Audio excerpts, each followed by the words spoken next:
आज ये यहाँ पे हमारी मेहमान है और मैं मौलाना फजलुर रहमान साहब को, जनाब महमूद खान अचकज़ई साहब को, सेनेटर अल्लामा नासिर अब्बास साहब को, दिनेश कुमार साहब को, स्टेज पे जितने भी मेरे सीनियर्स बैठे हैं उन सब को यहाँ पे खुश आमदेद कहता हूँ। और यकीनन स्टेज पे बैठे हुए कुछ जो हमारे बुजुर्ग हैं, सीनियर सियासतदान हैं, वो आपका जोशो जज्बा देख के ये सोच रहे होंगे कि भाई ये मरने मारने के लिए क्यों तैयार हो गए हैं।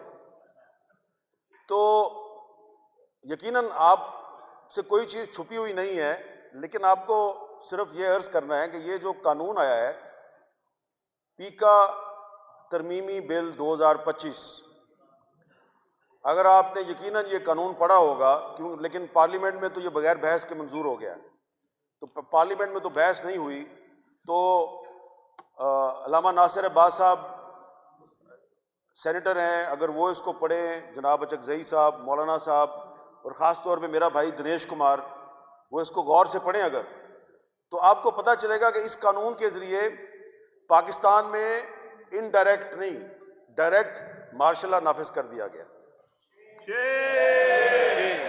अब उसकी नामंजूर नामंजूर माशाअल्लाह नामंजूर नामंजूर नामंजूर माशाअल्लाह नामंजूर माशाअल्लाह नामंजूर माशाअल्लाह नामंजूर। मैं सिर्फ ज्यादा वक्त नहीं लूंगा, सिर्फ मैं बताना चाहता हूं कि क्यों हम ये कह रहे हैं कि मार्शल लॉ नाफिज हो गया।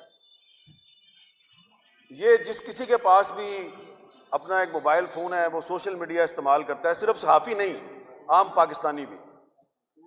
तो ये जो नया कानून है, इस कानून के तहत इन्होंने एक नई रेगुलेटरी अथॉरिटी बनाई है। तो आपके पास, अगर आप ट्विटर पे हैं या आप यूट्यूब इस्तेमाल करते हैं या आप इंस्टाग्राम इस्तेमाल करते हैं या आप फेसबुक इस्तेमाल करते हैं, तो आपको उस अथॉरिटी के पास जाके अपनी रजिस्ट्रेशन करवानी है। और उसके बाद जब आप रजिस्ट्रेशन करवाएंगे तो उसके बाद ही आप इसको इस्तेमाल कर सकते हैं, अदरवाइज आपके खिलाफ इस नए कानून के तहत कार्रवाई होगी।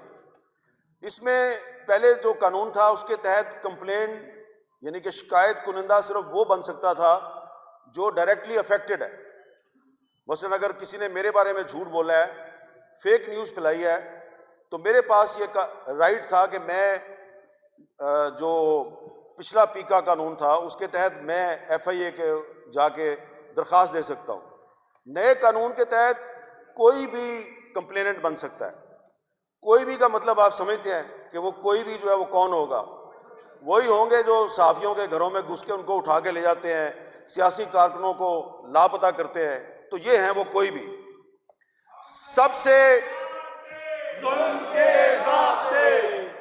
सबसे ज्यादा जो इसमें तशवीशनाक बात है कि मार्शल लॉ में फौजी अदालतें बनती हैं।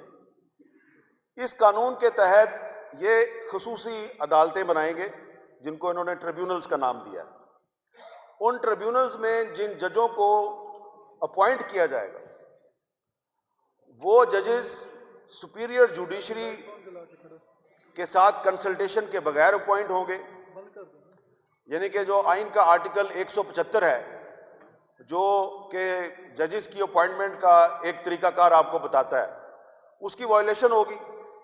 और वो ऐसे जज होंगे कि हुकूमत अगर उनसे गैर मुतमिन है, फेडरल गवर्नमेंट, तो किसी भी वक्त उस जज को उसकी नौकरी से फारिग किया जा सकता है। क्योंकि वो 175 के तहत अपॉइंटमेंट नहीं हुई, तो जिस तरह जजेस को रिमूव करने का एक आईनी तरीकाकार है, वो उस तरह से रिमूव नहीं होंगे। फेडरल गवर्नमेंट ही उनकी अपॉइंटिंग अथॉरिटी है।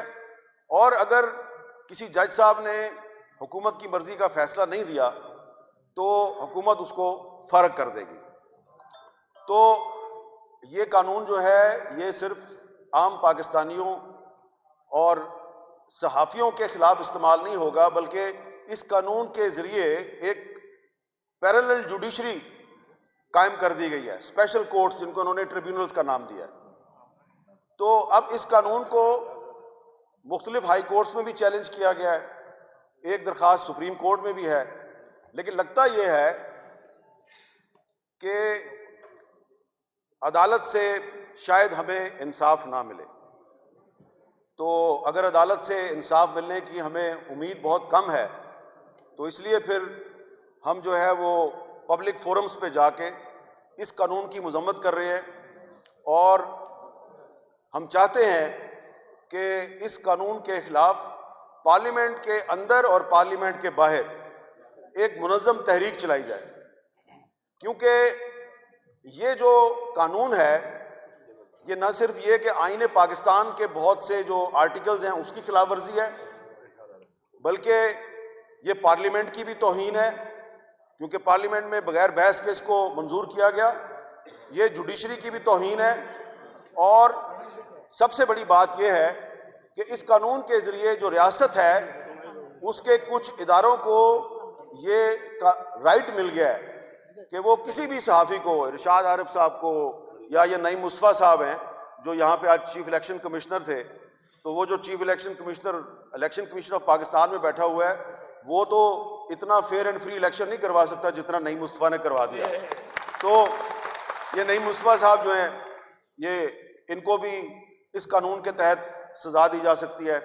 अच्छा, सजा जो है वो बहुत ज्यादा है, 3 साल भी है, 10 साल भी है, 20 लाख भी जुर्माना है और इससे ज्यादा भी है।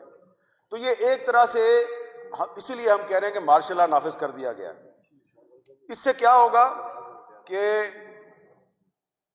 ये जरा आखिर में मैं एक बहुत काबिल गौर बात करने लगा हूं कि जब पार्लियामेंट की भी कोई अहमियत नहीं रहेगी इस मुल्क में, जब जुडिशरी भी कंप्रोमाइज हो गई, ठीक है जी, और जमहूरियत और आइन से भी एतबार उठ गया क्योंकि गैर आइनी कानून है, तो फिर क्या होगा?